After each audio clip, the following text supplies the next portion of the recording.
what this is we go hard all summer long, you burn yourselves out all summer long. Like, I did a Facebook Live, and I was like, hit me with your excuses, and yes, that's exactly what I'm going to call them. Come on, give me your excuses. Okay, bullshit. Sorry, welcome to Teen Beachbody. You work out in your house. Look, you're not the only person that said it, but that is the dumbest excuse I've ever heard in my life. Yeah, welcome. It gets cold everywhere. And let me just say this. It's all relevant. Because when it gets 40 degrees in California, my thinned out blood is like, and I'm like in my sweats, and I'm like, really don't want to change to workout clothes. It's crazy. But you do it. You don't even have to leave your house. You don't have to go anywhere. You can play on the TV. What is the difference between pressing play on Beachbody or pressing play on Netflix and sitting your butt down on the couch? Nothing. You're being lazy. Okay? It's also 9 million degrees in the summer. It's 110 at my house every day for 2 months. Try working out on that. So, okay, it's cold. We're going to let that one go. What else? What about the change of seasons?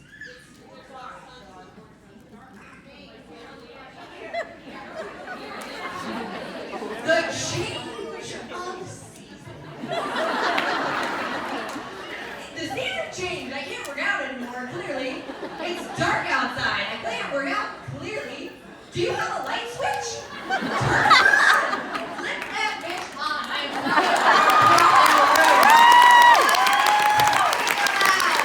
The change of season. Hey, guess what?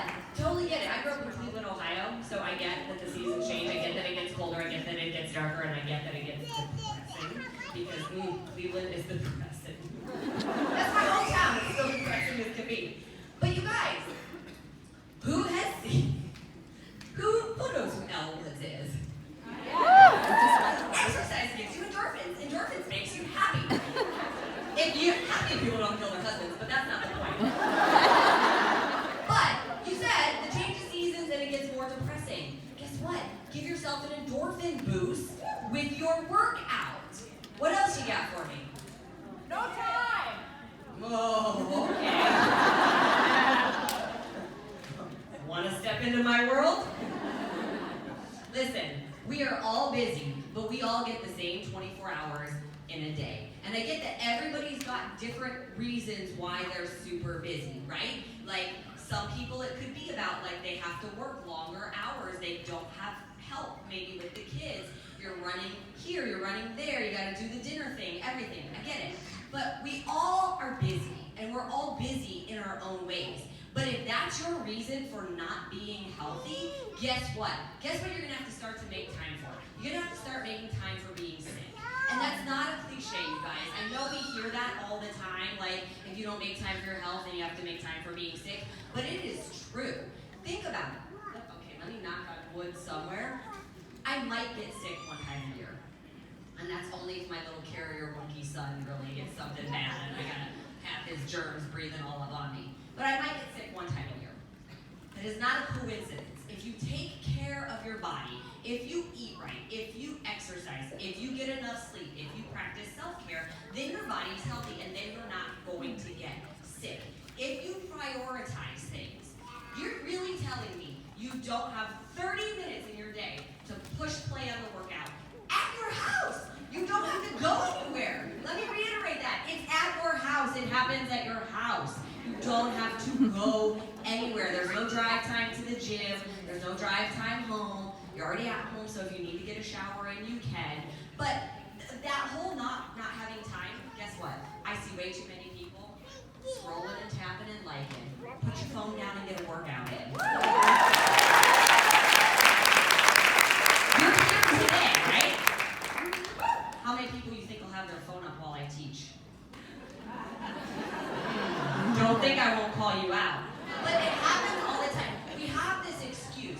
We have this excuse about I don't have time. But if you really stop and look at your day, I guarantee you can find 30 minutes. You can get up 30 minutes earlier. You can go to bed 30 minutes later. You can scroll a few minutes less throughout the entire day. You know the average person checks their phone over 100 times an hour? An hour? Yeah. That's a day. How's that for a statistic for you? 100 times an hour. Oh my God, do something else. Social media is not that entertaining, and you're not missing anything. Like, is social media changing your life for the better? Probably not, unless maybe you're working your business and helping somebody else. But more often than not, you're on there, and what are you doing? You're looking at Pinterest, and you're like, ooh, that food recipe looks good. Ooh, look at that dessert. Really, all you're doing is tempting yourself. Or you're looking at somebody else, and you're comparing your body to somebody else. Ugh, I'm never gonna look like that. Ugh, I can't do what they do. Put the phone down, and maybe you will. Like, you guys, come on, give me another excuse. What else you got? Time's not one of them. You just don't want to. That might be the first legit excuse I've heard. It's not an excuse, it's a reason. She doesn't want to do it. Well, okay. Then, so if you're not changing, then you're accepting where you are. And that's okay. That's a choice, too, to accept where you are. But then don't bitch about it. Right? Right? Because you have that choice. You have the choice to live in the body that you're in and keep things exactly the way they are. You just can't complain about your choice to stay where you are. You can't walk around and say, oh my God, my jeans don't fit, and I don't feel good about myself, and I don't want to go out, and I always feel tired, and I always feel sluggish, and I'm always bloated, if you're not willing to take the steps to change it. Right? Yes. I talk about my food sensitivities all the time, and what I went through like 2.5, 3 years ago. This is still a daily process for me. Once your body gets messed up, it does not fix easily, okay? So it is still a choice every single day that I have to make to be on the journey to continue to heal my body and heal my gut. And there are days where it's really easy, and there are days where I think I did great, and yet for some reason my stomach will be killing me. I'm like, what did I eat this time? I ate perfectly. I ate exactly all the things I'm supposed to, and none of the things I'm not. Am I stressed? Did I not get enough sleep? Did I not drink enough water? Is my body just pissed off today? So like, there's always a journey that you're going on, and I think we get stuck in this mentality of like, oh, I did it for 3 months. I did 80-day obsession. I'm good now. Yeah, you'd be good for about 1 week. 1 week afterwards. If you stop, watch how quick it unravels. It's like tugging at the thread.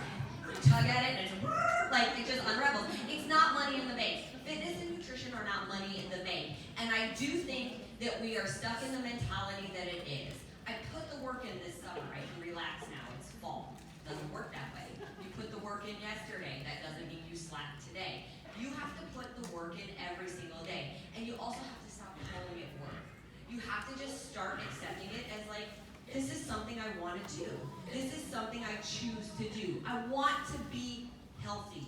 I want to feel good. It has to stop being about the number on the scale only. Because otherwise, you step on the thing every day and you judge yourself based on one silly little number that may or may not change based on 100 different factors of what is going on. Ladies, hormones, welcome to them.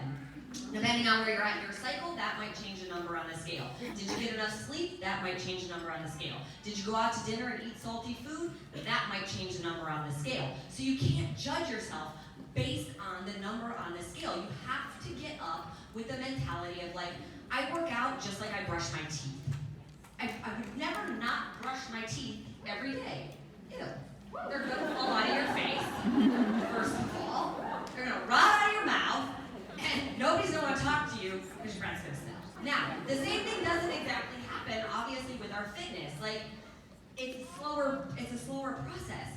But we started to have this mentality of accepting it. And I'm probably going to get creamed for what I'm going to say right now. But I'm going to say it anyways. There's body positive, and then there is going too far in the opposite direction of body positive. And we're going too far. We're going so far over here and saying we have to accept everybody, and every size is okay. And here's the thing: I'm not saying don't love yourself no matter what size you are. Absolutely love yourself at whatever size you are. But unhealthy is unhealthy. Obese or morbidly obese is obese or morbidly obese, it's dangerous, right? Like the amount, if you're carrying an excessive amount of fat on your belly, that is the most dangerous kind of fat there is. That is leading to lifestyle diseases. Lifestyle diseases are the #1 killer for us. How insane is that? We are dying by choice. Literally, people are dying younger from more painful things that could just be prevented if we moved our bodies a little bit and if we put some broccoli in instead of some Twinkies. Like, these are not hard things to change. Now, is sugar addiction hard to break? Yeah, not easy. Is it impossible? No. Do you have tools to do it? Yes. Do you have a community to support you? Yes. Is it going to be perfect every single day? No. But do you have to try? Yes. You guys, we can't get to October and just throw caution to the wind because it's cold, because the seasons are changing, because it's darker, because families coming in town and they stress us out, so all of a sudden we gotta drink a bottle of wine a night. Listen, if I drink because family stressed me out, or look at me here, because I can't anymore, okay? Like, for real. I don't even share half this stuff. So we can't use all these outside factors as reasons to make ourselves unhealthy. They say that all the time, just like carrying hate to somebody else really is just poison to you, right? Letting all these outside factors influence what you reach for and put in your body, that's not hurting them, that's hurting you. Has a glass of wine ever actually cured your stress? Raise your hand if it has. Alright, no nonsense. One or two things. But what I mean by that is, like, has it cured the problem long term? Okay, I'm gonna give you guys an example. My dad is the biggest pain in the ace in the world. I love him to death, but oh my God, he tortures me. I moved my dad to LA 3 years ago. Put him in a very lovely apartment I lived in for 7 years, okay? Clearly it was fine. He called me every day to complain about this apartment. By the way, he wasn't paying for it. I know, okay? It's too noisy, and the dogs, and the da-da-da-da-da-da. So after 3 years, I got tired of listening to my dad bitch, and I said, fine, I'll move you. So my dad, who lives alone, decides he needs a 3-bedroom house. Swear to God. He needs a 3-bedroom house. I gotta rent him a 3-bedroom house. Dad, why do you need a 3-bedroom house? Well, for when my grandsons come to visit. That would be my child and my sister's 2 boys. They might spend the night at his house once a month. He needs a 3-bedroom house for when his grandsons might come to visit. Drove him all over town for a month. Every day. Mind you, I work. I have a job. Like 3 of them. And he's calling me. I need to go see this house. I need to go see that house. And every house I take him to is not good enough. There's another reason. I'm calling Bobby, and I'm yelling at my brother, because my brother left LA and moved back to New York, and I'm screaming at him, you left me here to deal with this by myself! Got stress every day. He finally picked a house. Then it turned into a whole other thing about moving him into that house. Dad's weird. Doesn't like anybody to touch his stuff. He has to pack all the boxes by himself. He has bad thumbs, arthritis. He had surgery on one of them 3 months ago. So he packs all the boxes by himself, but calls me every day to bitch about the fact that his thumb hurts. This is my life, okay? This is me in between, like, answering calls from Beachbody, trying to talk about monthly fix and master series, and I got my dad ringing my phone. If I drank every time the phone rang and it said Dad, I would never be sober, okay? So you cannot let stress. My whole point is that yes, every once in a while I pour that glass of wine because I'm like, okay, you tortured me this week. But that glass of wine doesn't change whether or not my dad called me to complain about his sore thumbs or whether or not the movers showed up or parked the car in the right place or anything else, okay? Glass of wine doesn't solve it. What about junk food? Anybody ever ate a cookie that just changed the day? Boss yelled at you, came home, ate the row of Oreos, and all of a sudden it doesn't matter that your boss yelled at you anymore? Yes, really? Who's saying yes? said yes? I heard it. Seriously. You ate the raw Oreos and it no longer matters that your boss yelled at you.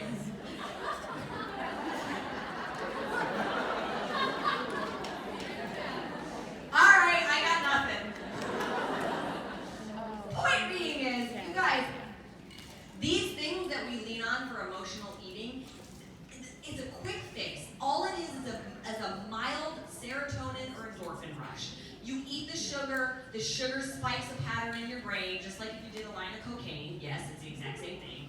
And you get a temporary high from it.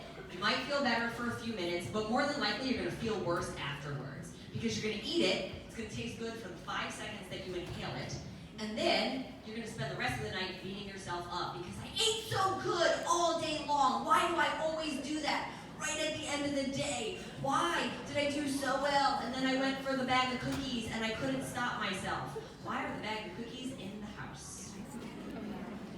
Yeah, none in my house, trust me. I don't have a superpower other than I don't buy it.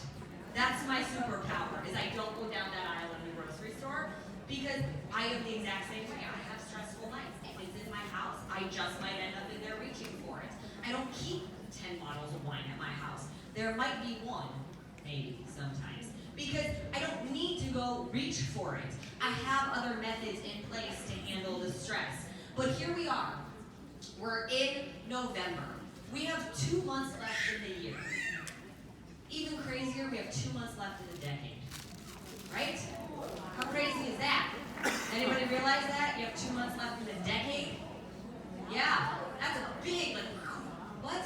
Hey, who's done 80-day obsession? How do we finish our workouts? Say it again. How do we finish our workouts? Okay. How you gonna finish 2019? That didn't sound very confident. Not even a little bit. I didn't even buy it a little bit. How you gonna finish 2019? Yeah, we can all say it in here. We can all yell it together. But you have 2 months left to finish this year out strong. Okay? So it doesn't matter what else has happened throughout the year. You still have 2 months to give it everything you've got and a little bit more. And believe it or not, a lot can happen in 2 months. Okay? That is 2/3 of the way through 80-day obsession that you can be. That is almost 3 rounds of 21-day fix. What was the slogan for 21-day fix?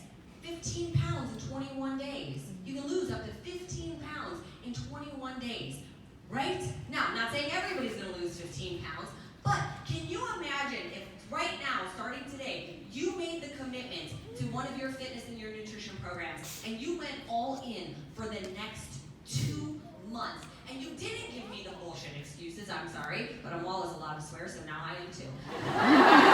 Sorry, kids, don't repeat what I said.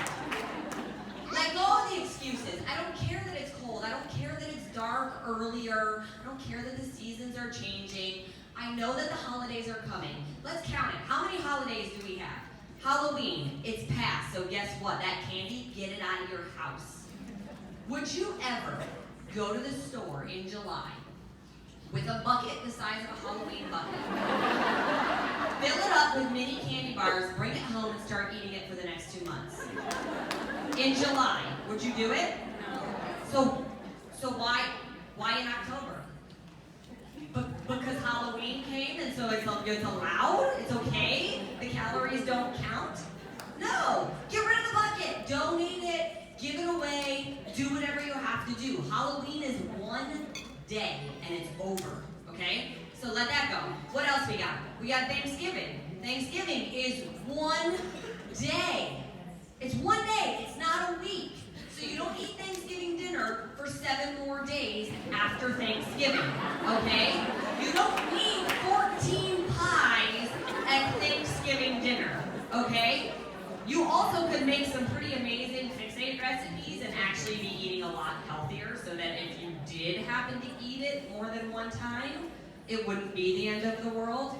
But we got 2 holidays so far, Halloween and Thanksgiving. Okay, what else we got? Christmas Eve. Christmas Eve, we got Hanukkah coming in there. Christmas Eve Christmas Day, and we'll say Hanukkah, but I'm going to count it as 4-ish. Because I know Hanukkah's 8 days, we got Christmas Eve, so I'm giving you 4. I'm giving you 4 days.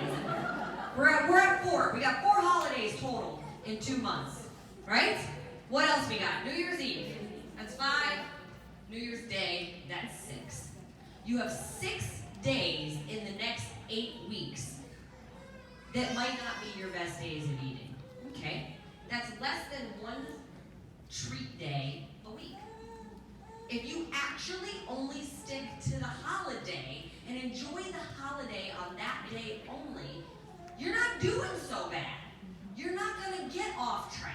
It's when you start going, oh, everybody brought all the junk food to the office, and now it's in there, and it's in the break room, and I ate it every single day, and there's 7 holiday parties this week, and I have to go to all of them, and clearly I have to have 4 cocktails at all of them. These are the choices. These are your choices. You are not forced to drink at every holiday party. You're not forced to go to every holiday party. Ask how many I go to. I turn it all down. You guys, I love being at home. I hate going out. I really do. It's terrible. My brand manager yells at me. She's like, I need you to go to this event. I'm like, what time is it? 7. Where's it at? Hollywood? No. Absolutely not. I'm not driving there. My point is, though, is that people say, oh, it's the season and I gained 10 pounds because it's the season. It's 6 days in the season. The season isn't about food. The season is a lot about celebrating thankfulness and family, and if you're celebrating a religious holiday, it's supposed to be about that religion, not about presents and cake and cookies and how many times can you bake cookies in the month of December. So you have 2 months to decide how you're going to finish out this year and how you're going to finish out this decade.